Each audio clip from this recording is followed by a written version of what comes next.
Ok, aujourd'hui, je vais vous montrer étape par étape comment créer un business qui peut faire 3 000 € par mois d'ici 90 jours. L'objectif, c'est de voir chacune des étapes avec précision, voir ce que vous devez faire, comment réaliser chacune des étapes pour vraiment avancer, trouver votre business, trouver la bonne idée et ensuite faire beaucoup d'argent avec parce que c'est ça qui compte à la fin, c'est faire de l'argent. Évidemment, il y a toujours le plaisir, la passion, etc. Mais bon, là, on va se concentrer sur ce pourquoi vous voulez créer un business d'abord, qui est de devenir libre financièrement. Après, on va voir comment la passion va rentrer en compte. Bref, je vous ai préparé une petite présentation pour ça. La voici. Donc, l'objectif de cette vidéo, c'est de vous montrer comment faire de l'argent, comment créer un business qui peut vous faire 3 000 € par mois. Et pour ça, donc en fait, on va partir sur une base simple. C'est évident, vous faites un business, ça veut dire que vous allez devoir vendre quelque chose. Que ce soit, en fait, vous avez deux choses que vous pouvez vendre. Vous pouvez vendre un produit ou vous pouvez vendre un service. L'un ou l'autre, c'est ce qu'on appelle une offre. Donc que ce soit un produit ou un service, c'est une offre. Donc c'est pour ça qu'on va beaucoup parler d'offres ici, pour savoir un petit peu en général qu'est-ce que vous allez vendre. Ça va vraiment dépendre de votre niche, qu'est-ce que vous allez faire. Vous pouvez aussi faire un mix entre un produit et un service. On va vraiment rentrer en détail, mais il faut vraiment partir du principe que ça va être l'une de ces deux choses qui va vous permettre de faire de l'argent. Donc un produit, vous imaginez tout ce que c'est un produit, par exemple. Là, voilà, vous avez un iPhone. Hein. Un iPhone, c'est un produit, mais on ne va pas créer d'iPhone. Et pareil, un stylo, c'est un produit, mais vous avez plein d'autres produits un peu que vous pouvez créer. Vous avez des produits qui sont de moins en moins compliqués à créer aujourd'hui, notamment les produits digitaux. Vous pouvez créer des e-books. Ça, tout le monde peut créer un e-book. Vous pouvez créer aussi des applications avec des outils comme Bubble, etc. On va rentrer en détail sur tout ça. Il faut bien comprendre que 3 000 € par mois, ça paraît énorme, mais quand vous vendez quelque chose, c'est pas si loin que ça. Par exemple, vous vendez un produit à 100 euros. Produit à 100 euros. En fait, produit à 100 euros, pour faire 3 000 € par mois, vous devez vendre 30 unités de ce produit. Jusque-là, on est d'accord. Hein, vous vendez un produit à 100 euros, 30 unités par mois, hop, vous êtes à 3 000 €. On va faire quand même un calcul un peu plus sophistiqué. Par exemple, quand vous vendez un produit, vous allez avoir des charges inhérentes au produit. 20% de TVA, les coûts de fabrication du produit. Donc généralement, il faut compter environ 40 à 50% de marge. On va partir sur 50% de marge. Ça veut dire que si vous vendez 30 unités à 50% de marge, vous faites réellement à la fin en profit, c'est-à-dire que vous avez vraiment sur votre compte en banque, après toutes les charges, 1 500 euros. Vous pouvez aussi avoir pareil, il faut vendre 60 unités du coup pour faire 3 000 € de profit à la fin. Et en fait, ce calcul, ça nous montre que 3 000 € c'est pas si loin en fonction de ce que vous comptez vendre. C'est sûr que si vous vendez un produit à 10 euros, là, le calcul est vite fait, c'est 300 unités. Et vendre 300 produits, ça paraît quand même déjà un petit peu long, un petit peu lointain. Mais par contre, un produit ou un service, donc une offre, on va dire une offre à 1 000 €, là d'un coup on se dit que c'est peut-être un peu plus simple, c'est-à-dire que vous devez trouver 3 personnes qui seront prêtes à acheter votre offre à 1 000 € par mois. Donc là par exemple, on va le voir, c'est ça qui va nous intéresser, c'est que quand vous commencez le business, quand vous n'avez pas fait d'argent, notez bien ceci dans votre tête, c'est beaucoup plus facile de devenir libre financièrement en vendant quelque chose de cher qu'en vendant des choses pas très chères. Je prends un exemple, moi avec ma chaîne YouTube à 150 000 abonnés, quand j'ai commencé avec 1000 abonnés, je faisais déjà 10 000 € par mois avec cette chaîne YouTube à moins de 1000 abonnés. Pourquoi? Parce que je vendais un service. Je vendais un service que je facturais 3 000 € par mois. Et du coup, grâce à 1000 abonnés, j'ai trouvé 3 clients. C'était facile d'être à 10 000 € par mois alors que j'avais moins de 1000 abonnés sur YouTube. Aujourd'hui, en fait, si vous voulez vendre quelque chose pas cher, donc à beaucoup d'unités de quelque chose, bah, il faudrait en fait avoir une grosse audience, avoir énormément de personnes à qui le vendre. Et ça, c'est compliqué, surtout quand on commence. Quand on commence, on n'a pas de réseau, on n'a pas d'audience, on n'a pas grand-chose en fait, on n'a pas d'appui sur lesquels se reposer. C'est pour ça que moi, je vous conseillerais toujours de vendre une offre chère au début. On va voir après comment créer cette offre chère, comment trouver la bonne offre chère. Maintenant, pour rentrer un peu plus en détail, vous imaginez, pour commencer, en fait, il y a des dizaines d'idées différentes que vous pouvez exploiter, e-commerce, etc. Mais selon moi, si vous débutez, que vous voulez vraiment faire de l'argent rapidement et gagner en compétences et en expérience, le mieux c'est de vendre vos services. Parce qu'en vendant vos services, vous n'avez pas de produit à créer, vous n'avez pas à aller par quatre chemins, vous avez juste à trouver un service qui est intéressant, à vous former dedans et vendre votre temps, du coup, en l'échange de ce service. Et comme style de service, nous, on va parler de high income skill. Moi, ce que j'appelle des compétences ultra florissantes, c'est-à-dire des compétences que les personnes s'arrachent sur le marché. Vous en avez plein de différentes. Généralement, un high income skill, on pourra y revenir et creuser, bien sûr. Ça dépend de trois niches. Trois niches globales qui sont, du coup, trois niches: santé, relations, argent. C'est-à-dire que si vous vendez un service qui est dédié dans une de ces trois niches, par exemple santé, c'est être coach de sport, c'est être coach nutrition. Relation, c'est par exemple aider à trouver l'âme sœur, c'est aussi aider à se faire des amis, etc. Argent, ça peut être dans l'immobilier, ça peut être aider les entreprises à faire du marketing, et ça on va y revenir parce que c'est ça qui nous intéresse. Ben, en étant dans une de ces trois niches, vous vous garantissez de vendre un service. Si vous vendez un service qui correspond à une de ces trois niches, vous garantissez de faire de l'argent. Et surtout, vous pourrez facturer cher. C'est pas rare de trouver des coachs de sportifs, je pense par exemple à Flavio Guillauno ou Nathan Pichon, qui vendent un service à environ 1000 euros pour du coaching sportif. Parce qu'en fait, ils vendent un service à par exemple 300 euros par mois. 300 euros par mois pendant 3 mois, ça fait 900 euros. C'est assez facile à faire le calcul. C'est assez facile à voir justement comment ils font de l'argent avec. Pareil pour l'argent. Pour l'argent, vous vendez des services marketing. Une entreprise qui a besoin de services marketing, bah, elle en a besoin tout le temps. Et en plus, ça impacte directement son chiffre d'affaires. Et du coup, ils seront prêts à vendre, enfin à facturer beaucoup plus cher pour ce service. Voilà. Donc on va vraiment y creuser. Donc la première étape, ça va être de choisir le bon MOA. MOA, qu'est-ce que ça veut dire? MOA, en fait, c'est ce que j'appelle une niche opportuniste avec un service indispensable et un prix attractif. C'est un modèle d'offre attractif. Qu'est-ce que ça veut dire? Niche opportuniste, ce que j'entends par opportuniste, ça veut dire une bonne niche. Une niche où il y a de l'argent à se faire. Parce que si par exemple vous allez vous approcher des bars à jeux de société, bah il ne faut pas beaucoup d'argent. Ce n'est pas une niche opportuniste. Mais en l'occurrence, si vous vous approchez plutôt, mettons, bah, des personnes qui installent des clims, ah bah vu qu'il fait de plus en plus chaud en ce moment en France aujourd'hui, je peux vous dire que bah, ça fait de l'argent de plus en plus. Vous avez plein de niches comme ça ou qui sont opportunistes parce que leur prix se facture très cher. Je pense aussi par exemple aux ébénistes. Les métiers du bois, ça paraît, bah, en fait on se dit ouais c'est un peu mort, mais il y en a de moins en moins qui facturent de plus en plus cher et du coup qui ont besoin de moins en moins de clients pour faire de l'argent.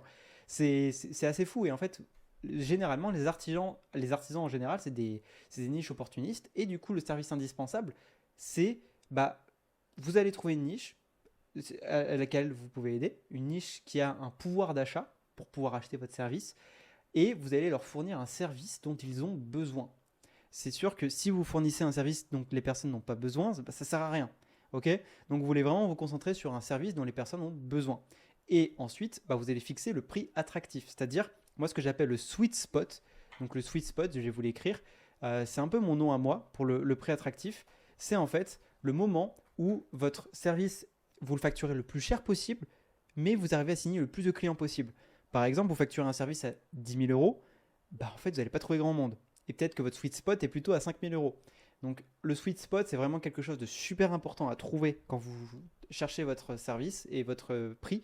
Vous allez voir, vous allez devoir faire des ajustements au fur et à mesure pour trouver votre sweet spot. Et quand vous l'aurez trouvé, bah, ce sera magnifique. Donc, pourquoi choisir une niche? Il y a trois raisons. Spécialisation, vous allez vous concentrer sur une niche spécifique, donc vous pouvez devenir expert dans ce domaine, ce qui va augmenter votre crédibilité et votre attractivité. Vous allez aussi avoir moins de concurrence parce que les niches spécifiques ont souvent moins de concurrence, ce qui va vous faciliter pour pénétrer sur le marché. Et vous allez aussi avoir un meilleur ciblage. Vous pouvez trouver plus facilement des clients en comprenant mieux les besoins et les désirs de votre niche. Maintenant, comment choisir votre niche? Il y a plein de choses à faire. Et pour moi, il y a trois, on va dire, il y a, il y a deux façons de faire. Tout d'abord, vous partez d'un principe du problème à résoudre. Le problème à résoudre, c'est que vous allez trouver des entreprises qui ont des problèmes que vous pouvez aider à résoudre. Par exemple, un problème commun à beaucoup d'entreprises, c'est comment avoir plus de clients. Donc, comment avoir plus de clients pour les artisans, comment avoir plus de clients pour les hôtels, comment avoir plus de clients pour les restaurants, etc., pour pouvoir leur proposer un service adéquat. Faire attention aussi, donc, à trouver des entreprises, un style d'entreprise qui a un pouvoir d'achat ou une niche de personnes qui a un pouvoir d'achat. Vous pouvez par exemple cibler les femmes de plus de 40 ans qui ont pris du poids à cause de leur grossesse et qui veulent perdre du poids. Bah, elles ont un certain pouvoir d'achat parce qu'elles ont 40 ans, elles ont déjà travaillé et maintenant bah, elles ont quelques aides, etc. Mais elles peuvent avoir plus d'argent qu'une femme de 22 ans qui est en études. Vous pouvez aussi avoir d'autres problèmes comme avoir plus de prospects qualifiés. Par exemple, les agents immobiliers vont chercher généralement des prospects pour pouvoir signer leur bail, etc. Vous pouvez aussi chercher dans votre cercle d'influence si vous pouvez résoudre un problème. exemple, bah, vous avez des parents qui ont un métier en particulier. Moi, par exemple, la profession de mes parents, ils sont assureurs. Donc moi, je peux aider mes parents à avoir plus de clients qui signent des contrats dans leur cabinet d'assurance. Et comment? Bah là, bah, je peux les aider avec la publicité, des sites internet, de la présence sur les réseaux sociaux. Donc ça me donne là, voilà, des idées de services que je peux leur proposer. Et partez de ce principe de trouver dans votre cercle d'influence des personnes que vous connaissez, même, on va dire, une passion. Je sais que dans la Agency Lab, donc les personnes qu'on accompagne dans le développement de leur business, bah, il y a des personnes, par exemple, qui adorent les voitures. Donc, qu'est-ce qu'ils ont fait? Tout naturellement, ils se sont approchés des concessions automobiles pour aider ces concessions à avoir plus de clients. Parce que bah, ils savent peut-être dénicher les bonnes affaires, parce que bah, en fait, ils ont envie de travailler dans l'univers de la voiture. Pareil, si vous aimez un peu l'univers du bâtiment, peut-être parce que vous avez des parents qui sont, ou un père qui est, qui est maçon ou dans le BTP, ou peut-être parce que vous aimez bien l'architecture et tout ça, bah, ça peut être très intéressant de se rapprocher des cabinets d'architecture d'intérieur aussi, ou alors de vous rapprocher par exemple d'agents immobiliers. Vraiment, si vous pouvez, concentrez-vous sur je vais dire sur une niche où vous avez un certain intérêt et aussi, c'est vraiment important de le dire, hein, je le redis, je le souligne, une niche où il y a un pouvoir d'achat. Je repense par exemple, vous aimez les mangas, vous aimez les jeux vidéo, mais est-ce qu'ils ont un pouvoir d'achat derrière les studios? Par exemple, une librairie, est-ce qu'elle aura assez de pouvoir d'achat et est-ce qu'elle aura besoin de vos services? Est-ce qu'elle pourra facturer pour vos services derrière, d'accord? Est-ce que vous pourrez facturer? Je pense aussi, bah, du coup, bah, studios de jeux vidéo. Les studios de jeux vidéo, qu'est-ce qu'ils ont besoin? Et vraiment, c'est comme ça que vous allez trouver quelque chose qui peut les intéresser, c'est en vous posant qu'est-ce qu'ils ont besoin. Studio de jeux vidéo, manga, etc. Est-ce que c'est les meilleures niches? C'est aussi ça, vraiment, ayez l'esprit du jote à vous dire, est-ce qu'ils font assez d'argent et est-ce qu'ils auront les capacités de payer mes services? Moi, par exemple, je vais vous donner des exemples de niches rentables pour une agence de marketing en ligne. Vous avez par exemple l'immobilier, donc aider les agents immobiliers à générer des mandats, des estimations de biens et à trouver des acheteurs. Là, bah, vous avez plein de manières différentes. Déjà, l'exemple 1 avec la publicité Facebook Ads, par exemple, une publicité, c'est vous cherchez à vendre votre maison. Ou un deuxième exemple, c'est des contenus TikTok et Instagram. Je vous fais visiter cette maison à 500 000 euros sur les hauteurs de Lyon. Un exemple comme ça peut attirer des acheteurs. Un exemple d'attirer avec un contenu comme je vous présente cette maison à Lyon, ça peut attirer des acheteurs qui seraient intéressés pour acheter la maison, mais ça peut aussi attirer des personnes qui voudraient vendre leur maison ou qui voudraient acheter notre maison. Donc là, vous vous faites d'une pierre deux coups avec des contenus sur les réseaux sociaux. Ensuite, e-commerce. Optimiser les ventes en ligne pour les boutiques e-commerce. Bah, vous avez plein d'exemples avec l'email marketing. Vous faites de l'email marketing pour les e-commerce, de la publicité ou du conversion rate optimization avec Shopify et Klaviyo. Et si vous voulez que je rentre plus en détail sur comment faire ça, comment creuser vraiment pour aider e-commerce, même toutes les niches, donnez-moi en commentaire les niches sur lesquelles vous voulez que je creuse, que je fasse des études de cas pour vous aider à les servir le mieux possible. Ensuite, vous pouvez aussi aider par exemple les formateurs en ligne, aider les infopreneurs, les coachs, par exemple les coachs sportifs, à vendre plus de formations ou de programmes. Par exemple, en faisant leur copywriting de VSL, de webinaire, en faisant de l'email marketing, en faisant de la publicité, etc. Et vous avez aussi les artisans. Vous avez plein de niches disponibles. Maintenant, vous allez aussi définir le service exact que vous allez proposer. Et là, je vous en ai listé quelques-uns qui pour moi sont dans les meilleurs services à proposer si là, bah, par exemple, si vous débutez, que vous n'avez encore, on va dire, aucune connaissance, aucune compétence, aucune expérience, parce que vous n'êtes pas formé, ou vous ne savez pas encore quoi vendre. Ben, je vous conseillerais de vous concentrer sur de l'IA ou du marketing, comme là je vais vous montrer, parce que c'est des services qui vont vous servir toute votre vie. Le marketing, si vous voulez créer d'autres business, par exemple vendre un produit plus tard, comme, je sais pas moi, créer une librairie, créer un café ou tout ce que vous voulez, bah, si vous avez des compétences en marketing en ligne avant, ça va vraiment vous servir. C'est pour ça que je vous conseille vraiment de vous concentrer sur apprendre des compétences en marketing. Et donc autant faire d'une pierre deux coups et commencer votre premier business en vendant vos services de marketing en ligne. Parce que quoi de mieux pour se former et pour apprendre que expérimenter. Et comme ça vous permet de vous concentrer uniquement sur la création et sur la formation en marketing. Donc, vous avez la création de contenu sur les réseaux sociaux, donc c'est le community management, etc. Gestion des comptes, TikTok, Reels et Story, donc comment créer des bons TikTok, etc. Le SEO qui est de plus en plus délaissé et pourtant ça fonctionne toujours aussi bien, c'est l'optimisation des moteurs de recherche, c'est la création d'articles de blog. Vous avez aussi la publicité en ligne qui est très populaire en ce moment et pour cause, hein, ça marche très très bien. Donc là, vous avez les campagnes Google Ads, vous avez Facebook Ads, vous avez TikTok Ads, Vous avez aussi l'email marketing qui commence à venir en force en France et qui a un beau potentiel. Donc les campagnes d'emailing, les automatisations des emails et la segmentation de listes. Pour vous donner une idée, en 2022, quand j'ai recréé une agence de zéro, j'ai créé une agence d'email marketing. Et à ce moment-là, en l'espace de 2 mois, donc pas très long, j'étais déjà à 10 000 euros par mois juste avec de l'email marketing. Donc c'est un service qui est très sous-coté et qui est très très bon. Et pour l'email marketing, par contre, c'est un service qui demande d'avoir des clients qui vendent à travers Internet. Exemple, les e-commerce, donc les personnes qui vendent à travers un site Internet. Par exemple, les formateurs en ligne, les coachs en ligne, etc. C'est vraiment important de se concentrer sur les personnes qui ont du coup les business en ligne pour pouvoir faire vos services d'email marketing.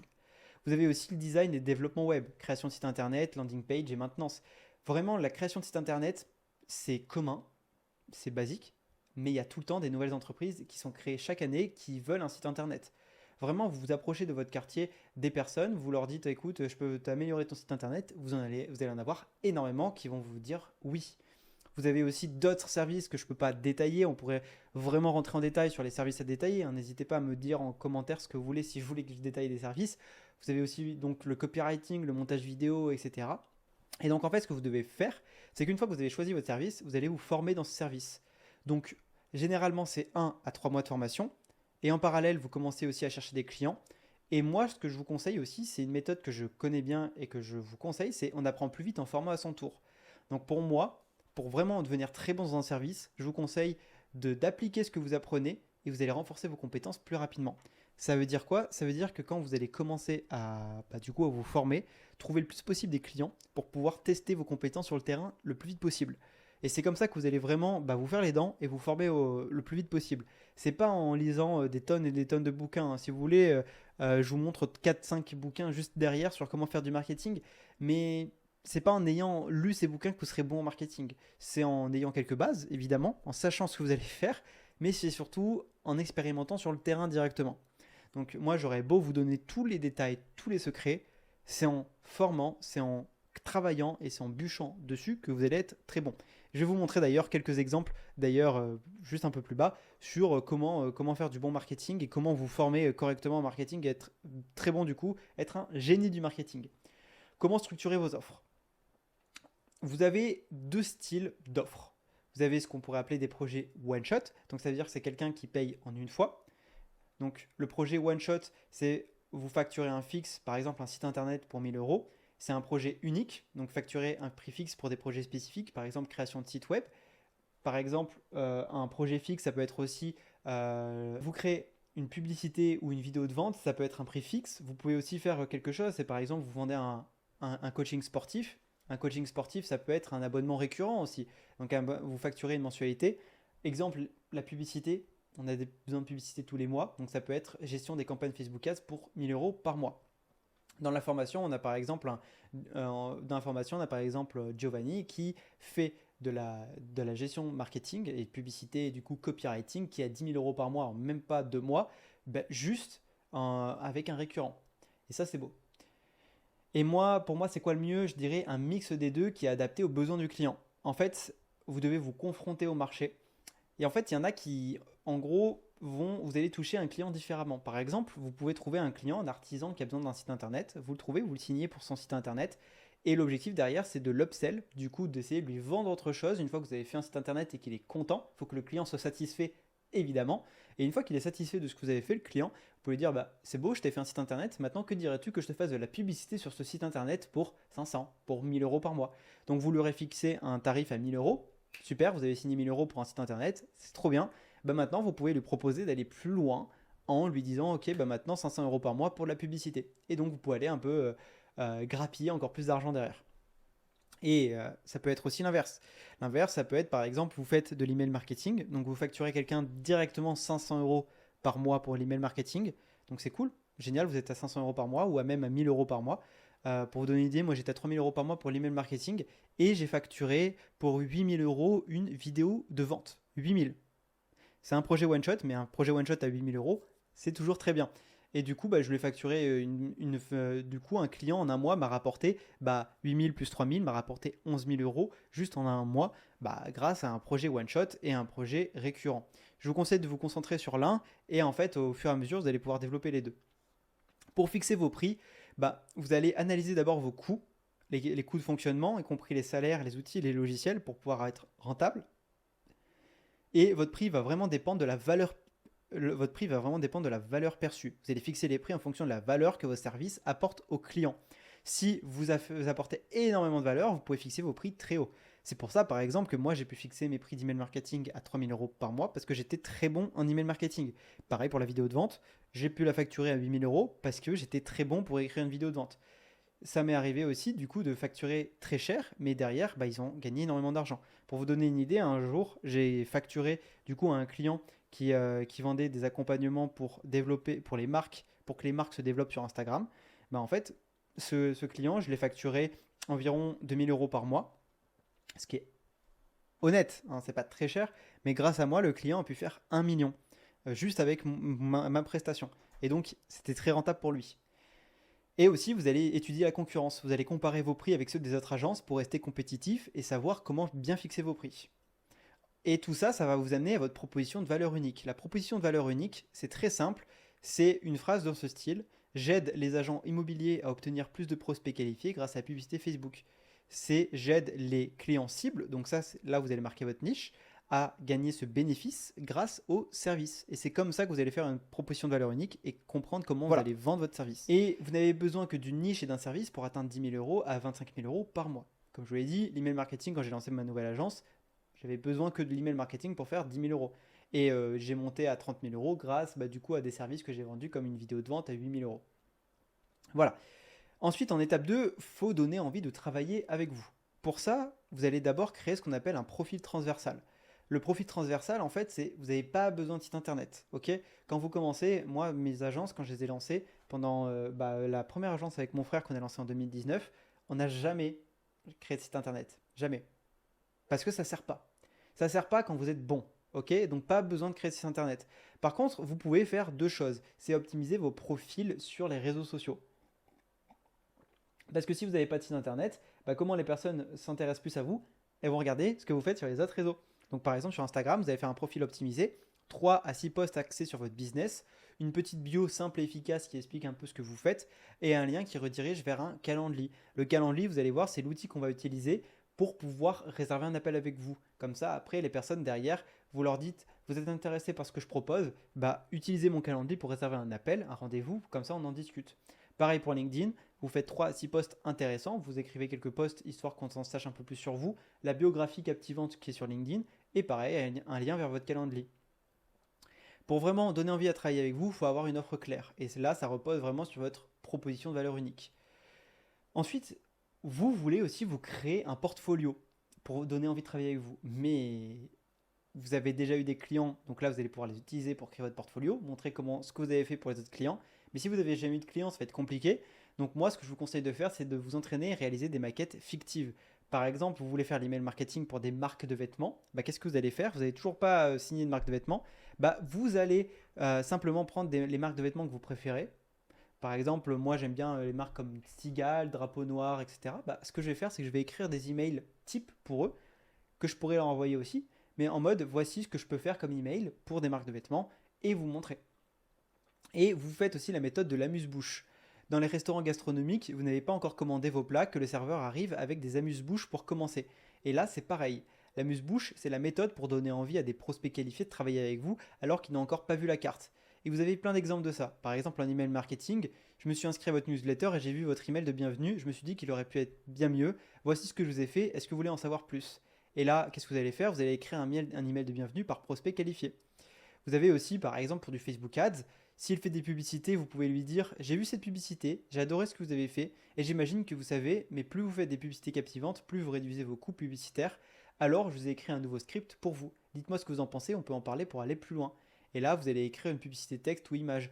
Donc là, vous lui proposez des services supplémentaires pour aller plus loin. Et s'il ne fait pas de publicité parce que vous n'en avez pas vu, j'ai vu votre site et vous pourriez attirer des tonnes de clients avec des publicités comme celle-ci. Voici ce que je vous ai fait, vous pouvez la regarder. Et là, vous écrivez une publicité texte ou image. En fait, pareil pour l'exemple du site internet, je vous ai fait une maquette de site, vous voulez la voir? L'idée de l'amuse-bouche, c'est d'arriver vers des clients en prospection. On va voir, je vais vous montrer comment prospecter juste après. Et d'arriver du coup vers des clients en prospection et de leur dire écoute, j'ai fait quelque chose pour toi. voici à quoi ça correspond, est-ce que tu veux que je t'en fasse un peu plus? Et c'est là, bah, en fait, le mec, vous lui fournissez de la valeur gratuite, il est trop content, vous l'avez donné la valeur, et si la personne est intéressée pour aller plus loin, il va avoir ce principe de réciprocité et il va vouloir vous appeler pour proposer quelque chose. Moi, pour vous donner une idée, il y a beaucoup de prospects, j'ai été beaucoup prospecté par des agences, par des personnes, et à chaque fois, comment j'ai signé avec ces agences, bah, en fait, c'était parce que j'étais intéressé par ce qu'ils me proposaient, parce qu'ils m'avaient fait un petit peu un amuse-bouche. Ensuite, la troisième étape, ça va être de contacter les clients potentiels. Bah là, en fait, d'abord, la première chose à faire, c'est ce qu'on va appeler le lead sourcing. Donc, ça veut dire sourcer des leads. Des leads, c'est des prospects. Donc, sourcer des personnes qui vont être intéressées par vos services. Pour ça, moi, je vous conseille de commencer par faire une liste de 100 clients potentiels. Et vous allez ajouter ça à un CRM fait maison sur Notion. Donc, d'abord, pour faire la liste de 100 clients potentiels, vous allez les choper sur Instagram, Google Maps, LinkedIn, YouTube, CCI Web Store, etc. Et ajouter un CRM fait maison sur Notion. Donc là, vous allez noter nom, prénom, numéro de téléphone, site internet. Pour vous montrer à quoi ça correspond, je vais vous montrer un peu à quoi correspond un CRM sur Notion. Voilà, par exemple, un CRM, ça peut ressembler un peu à ça, où là, vous ajoutez tous vos prospects. Là, vous dites premier message envoyé. Là, vous dites que vous êtes en cours d'échange. Là, vous voyez, vous mettez en follow-up. Follow-up, ça veut dire que vous allez devoir leur envoyer un autre message pour savoir où est-ce qu'ils en sont. Vous mettez aussi là en follow-up s'ils sont encore en follow-up un peu plus loin. Là, vous mettez appel réservé. Vous voyez, vous pouvez mettre s'il est signé, s'il est perdu. Et pareil pour le prospect, vous pouvez mettre ici des informations sur celui-ci, l'email, le site internet, le dernier contact, les notes du prospect, son numéro de téléphone. Voilà, en fait, vraiment, le CRM Notion, c'est là que vous allez c'est le gratuit pour utiliser Notion. C'est rapide et vous pourrez utiliser un vrai CRM comme Pipedrive, HubSpot un peu plus tard. Et votre routine quotidienne maintenant pour trouver des clients potentiels, c'est très simple. Voici ce que vous devez faire. Chaque jour, vous devez prendre 15-20 contacts et vous devez les contacter. Donc c'est la prospection ultra qualifiée. Et ce que vous allez faire du multiplateforme. Par exemple, vous pouvez leur envoyer des emails, vous pouvez les envoyer des messages sur Instagram ou LinkedIn, vous pouvez même les appeler, ce qu'on appelle du cold call. Et vous allez créer une séquence à suivre. Par exemple, vous pouvez créer une séquence où ce que vous allez faire, c'est que vous allez d'abord trouver un prospect, vous allez faire une demande de connexion LinkedIn. Ensuite, en J+1, donc un jour après, vous allez l'envoyer un DM sur LinkedIn. Si vous n'a pas répondu, 3 jours plus tard, un DM Instagram. Si vous n'avez toujours pas répondu, 2 jours après le DM Instagram, donc en J+5, vous allez lui envoyer un autre email. Toujours 2 jours plus tard, un deuxième email. 3 jours plus tard, un troisième email. Et si vous n'avez toujours pas répondu au bout de 2 semaines, bah là, vous pouvez lui envoyer un call call. Et après, d'un jour plus tard, call call de dernière chance. Ce qui vous permettra d'avoir une séquence à suivre à chaque fois pour savoir où est-ce que vous en êtes.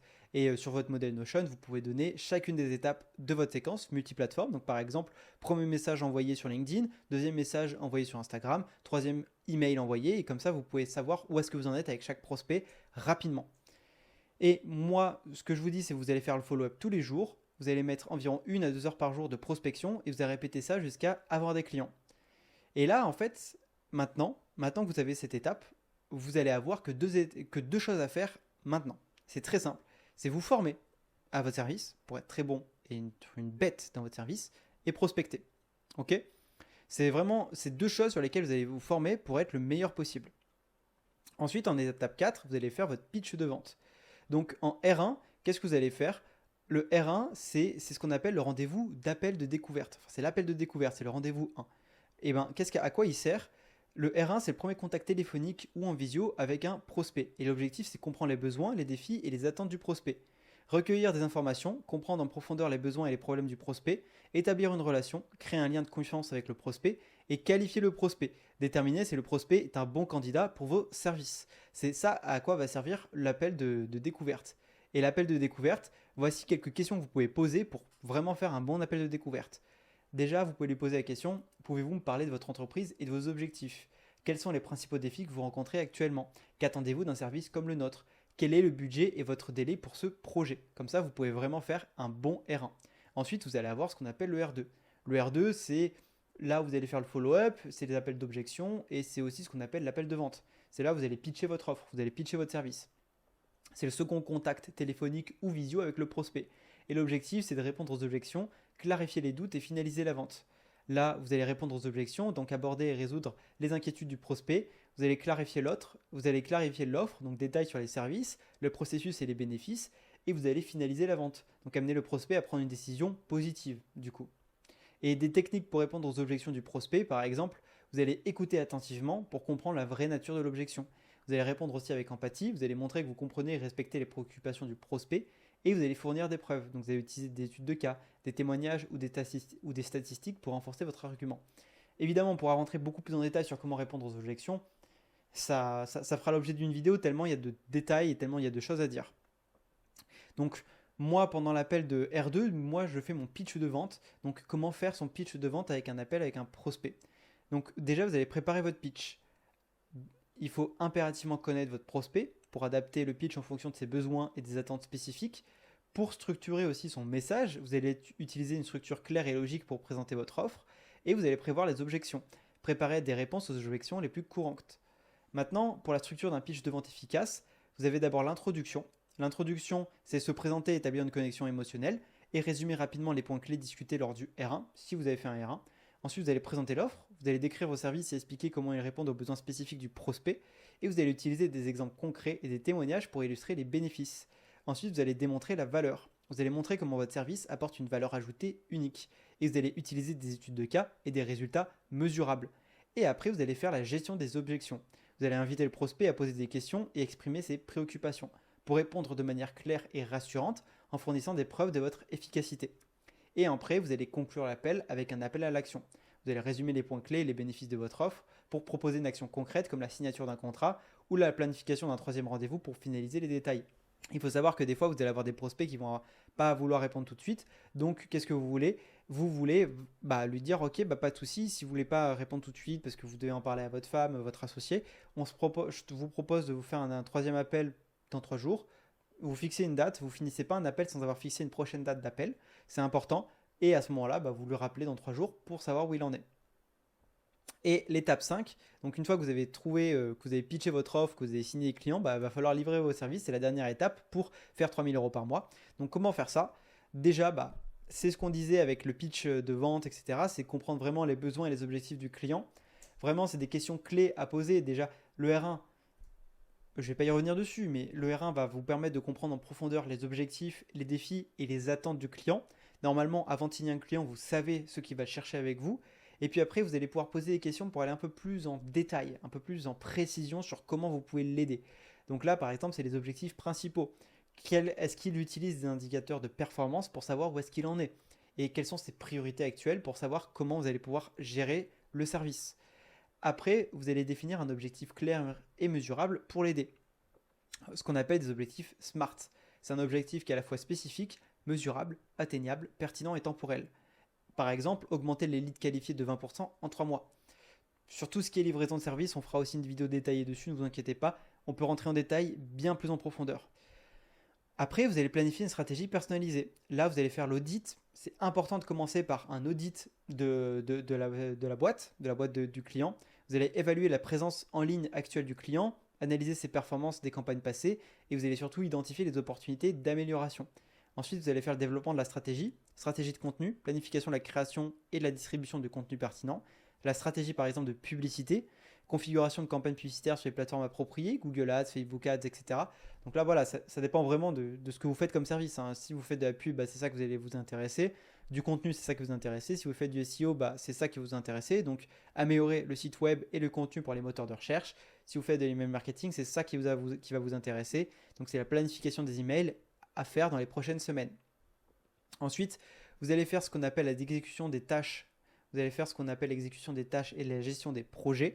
Donc là, en fait, vous allez faire les avant. Là, l'objectif, c'est faire le suivi des tâches, gérer les deadlines et la collaboration avec l'équipe et le client si vous avez une équipe. Et là, vous avez utilisé des outils comme Notion, ClickUp, Asana. Tout ce qui est gestion de projet, faut vraiment, je vous ferai un cours dessus dédié parce que c'est super important la gestion de projet. Là, on ne peut pas forcément rentrer en détail parce que sinon la vidéo va être méga longue, mais l'exécution et la gestion des projets est super importante.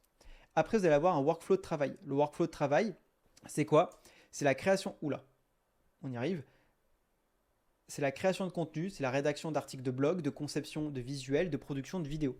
Et vous allez mettre en œuvre des campagnes. C'est le lancement et la gestion des campagnes publicitaires et l'optimisation continue.